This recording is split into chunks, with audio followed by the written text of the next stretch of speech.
Hey folks, it was warm across the valley today. It's still warm. Look at that, 102 at this hour in Rio Grande City. Edinburgh Airport, of course, out north of town, reporting 97. McAllen 95, Westlake 93, 91s up and down the I-69E corridor, 88 Brownsville and Port Isabel. The winds a little gusty today in the eastern part of the valley, but not bad. You're looking at 18 to 24 miles an hour. It's not particularly strong for around here. And you look at our lows tonight, they don't go any lower than the low to mid 70s, so a very mild night once again. And tomorrow, a very warm day once again. I suppose you can call it hot if you'd like. 100 in Rio, 99 in McAllen, about 96 in Harlingen, Westlake, Raymondville. The beach not quite as warm.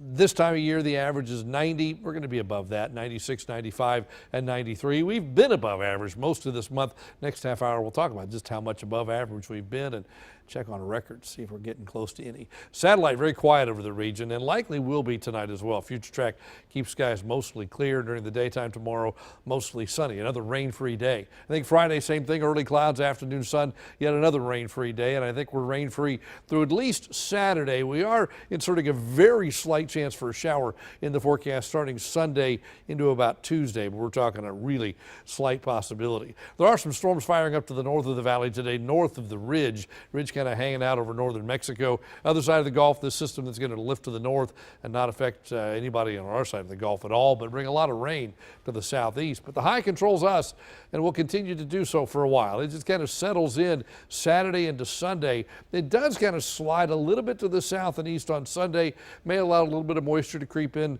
from the west, and if that happens, we could get that isolated shower, but a vast majority of the area stays rain-free. Eastern Gulf, different story, but the Hurricane Center now says this area has no chance of developing over the next 2 to 5 days, so we will not have our first tropical entity, but this rain much needed. Take a look. They're under pretty serious drought, severe drought down in southwest Florida, Fort Myers almost down to the Keys, and also up in parts of the Panhandle, so the rain much needed across the state of Florida, just like it is on our side of the Gulf as well here in Texas.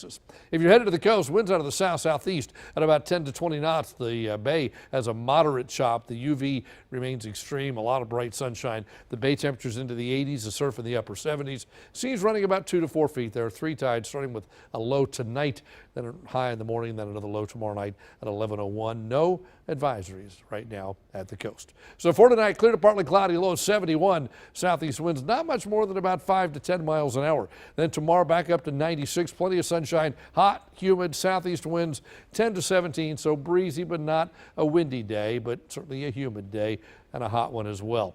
We start to stair step down, get closer to normal as we head into the weekend. And then Sunday, Monday, Tuesday, we're putting about a 10 to 20% chance for a shower in there. We're talking very isolated, very light, but something could pop up in 1 or 2 spots. And then by about Wednesday, looks like that chance is out of here once again. But at least the word possible shows up to go with the shower. Best chance we've talked about in about a week or so. Next half hour, we're going to talk about that chance of rain, where that's coming from. We're going to look at this month because it has been a little above normal. We'll talk about that in the next half hour. That's your updated First Warn 5 forecast.